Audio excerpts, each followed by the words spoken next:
A sound from inside quickly turns my attention back to the shrine. He's totally serious about this.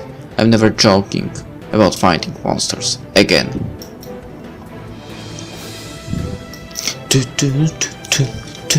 I hurry up and draw my blade while Grandpa urges me inside.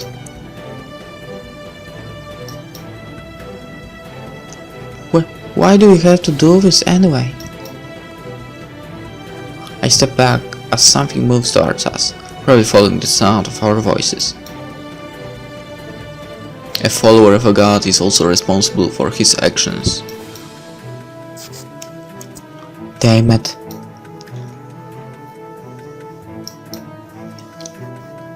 I start on my hold, reading myself for what's about to come.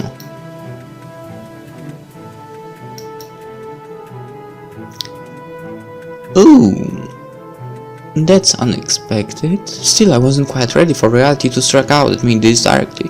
While I step back with a gasp, Grandpa rushes in with his own blade.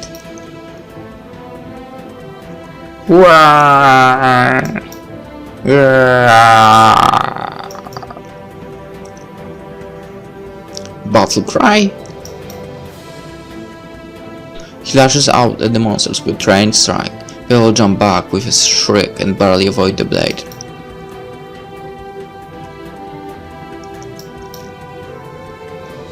Maybe they are also. Encouraged by my discovery, I pick up the sword and take a swing at one of the other monsters. He dodges to the side, but also takes a step back.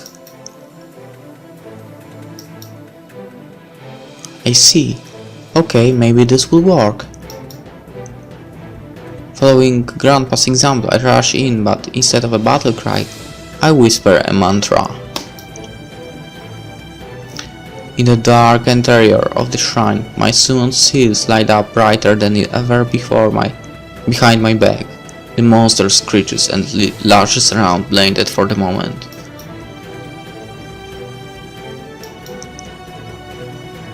Taking advantage of this, I soon close in on it and smack the flat of the blade against his back with as much force as I can. What?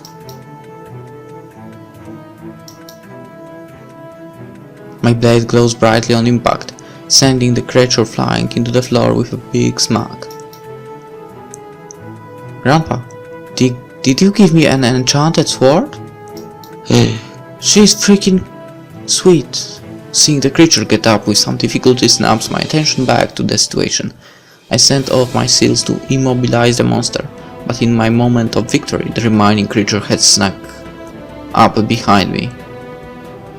I chop around as it comes down on me with sharp claws. Restrained I didn't know he possessed, Grandpa comes in and blocks the claws with his sword before pushing the monster back entirely. Following him with another battle cry, Grandpa fights the enraged monster as I stare in shock. Wait, monsters? There were 2 more of them. Looking around, I can see one monster lying knocked out on the floor, while the other is trying to escape my seals, with little success. Well, that could have been worse. I begin another mantra and the seals start moving again, summoning a few more. The seals lift both of them up as the struggling monster screeches. Now be good and stay in the forest. Flying out of the window, the seals head into the forest and vanish. I stop my mantra, relieved. Not bad, Mir. Grandpa comes back, shutting his sword. What happened to the last one? Their bodies vanish when they die.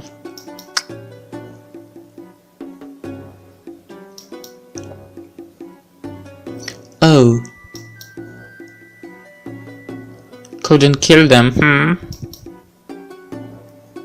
I shake my head. It's not like the monsters are to blame for this behavior. They were covered with some kind of black mist I've seen on the animals before. Sunrise mist must be making them restless and wild as well. Or maybe that's not his. Plus, I don't think I have the stomach to kill someone with my own hands, even if it's a monster. Sorry, even if it's a monster, chasing them off will do.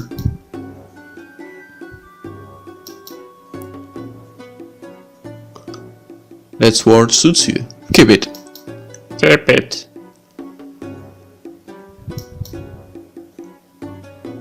He smiled? I stared in shock for a moment before snapping myself out of it. But, are you sure? This sword is enchanted, isn't it? Why give it to someone like me? Grandpa nods.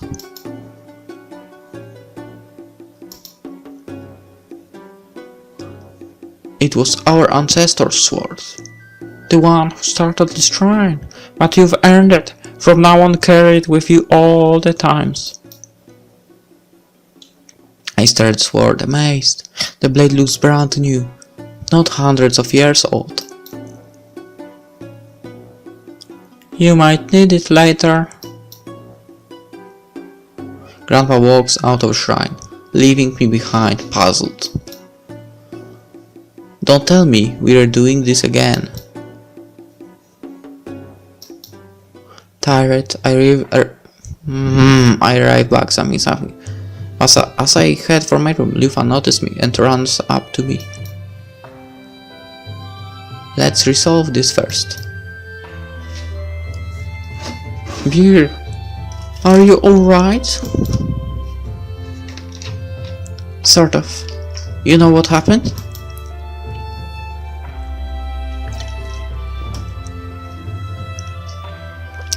The other guests told me they saw you walking around with a sword. Did he really let you fight the monsters in the shrine? He did. An uncomfortable silence, fingers in the air.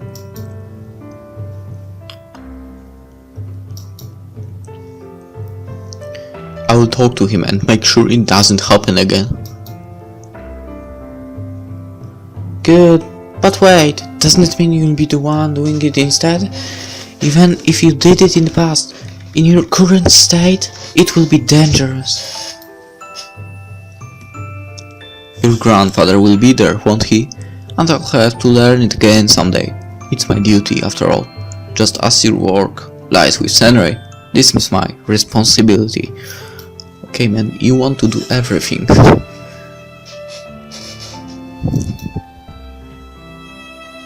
I'm still worried, but for now I nod in agreement.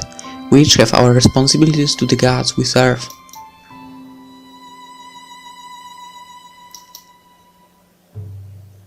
Senrei. The Senrei I've met couldn't be more different than the one in the stories Grandpa told me yesterday. I don't know if there's still a trace of the old Senrei in there, or if this is all that's left, but it's my responsibility to find out. I bid Liufan goodbye and spend the rest of the day doing small tasks around the shrine. My real duty starts at night.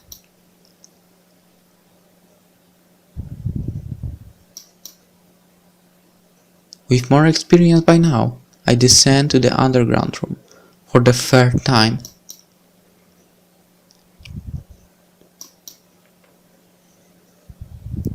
As expected, Senrei is sitting in the exact same position he was sitting in when we first met. I give him a good stare, wondering if he's actually doing some secret godly activity.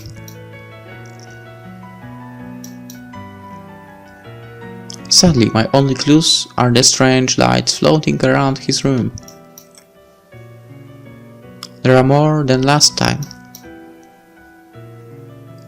Perhaps lights is the wrong word. Though they all give off some light, most of it is pitch black.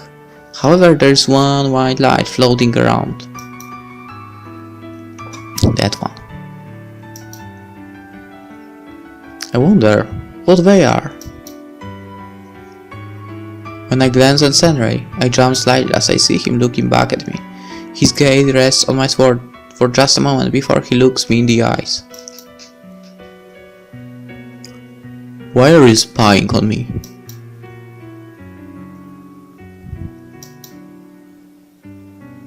As if to deny that fact, I quickly step out from my hiding place and walk up to him.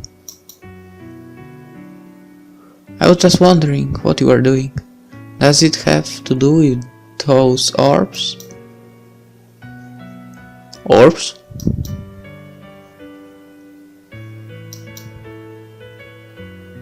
He follows my eyes. Oh, the prayers. When there are many prayers and the emotion they carry is very strong, they become visible. They can't be dismissed, but when they keep coming, he sighs, annoyed.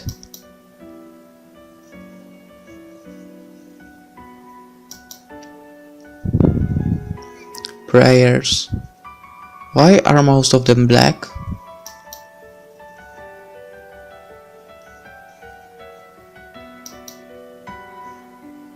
Because people are fools. And now the answer, I will understand. I keep staring at him silently for elaboration.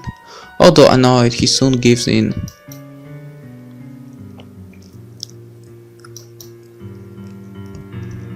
Their color depends on the emotion people pour into their prayers. Black represents hate. My eyes widen as I stare at the black orbs in the room. I wonder what it's like to be in a room filled with hate towards you for such a long time. Maybe that's why he's always in such a bad mood. You have a lot of hair. White, that's about white. What does the white prayer mean then? It stands for hope. Oh.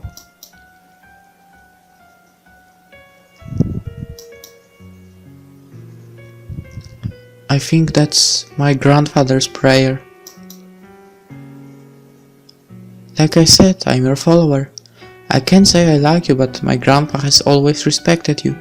He told me you were a kind and generous God.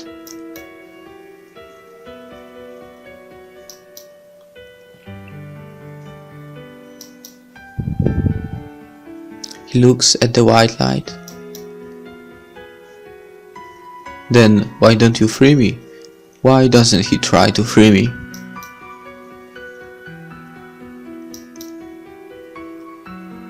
I can't tell him. I'm trying to understand him first. If I do that, he might just act nicer to convince me. I'm sorry, Sunray. Of course you are. But I will keep you company, okay?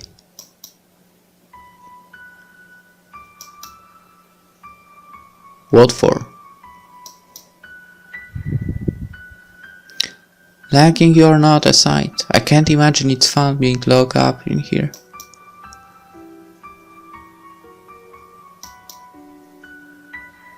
You're strange, but fine. If you want to bore yourself that badly, then let's talk. Not interested. I can't help but let out an irritated sigh. This guy.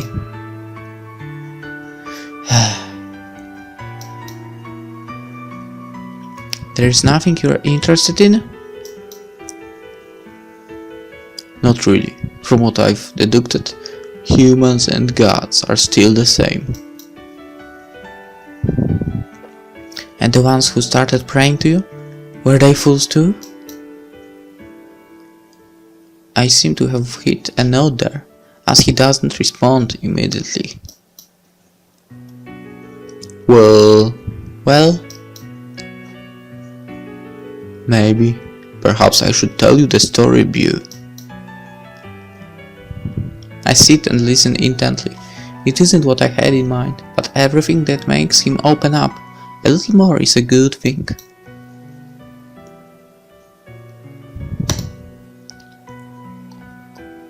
Before I came to this village, there were many gods who were overstepping their bounds. I wandered around disgusted, in search of a place where I could find an answer on how to stop it.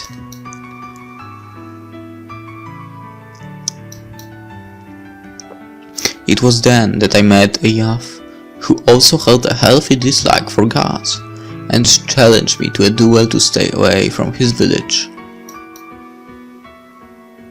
So what happened? Did you become friends? Yeah, right. I bet him to within an inch of his life. Ouch, you're so nice. Don't give me that look. Even if I was low on followers, I was still God. His sword would be able to harm me, let alone him beating me. Throwing your life away by picking impossible fights, instead of trying to do something useful, irked me. I thought that was the end of our little saga, but after a month or two he managed to find me again. He was barely recovered, yet he wished to fight me again. And did you beat him to a pulp again?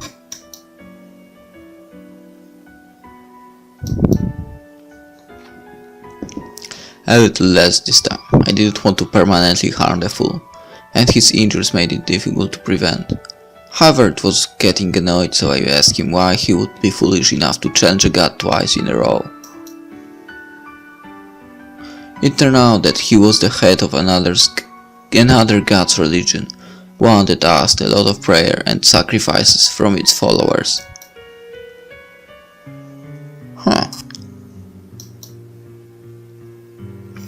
He had hoped to provoke me into battle with his own god, prepared for death, knowing it was the only way to directly strike back at him.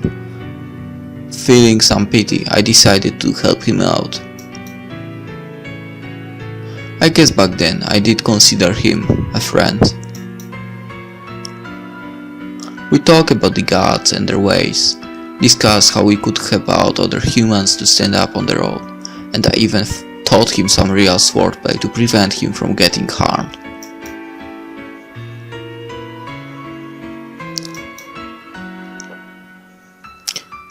They were good times, but good times end way too quickly. After we managed to defeat the god terrorizing the village, it was the beginning of the end. How did it end? What happened to your friend?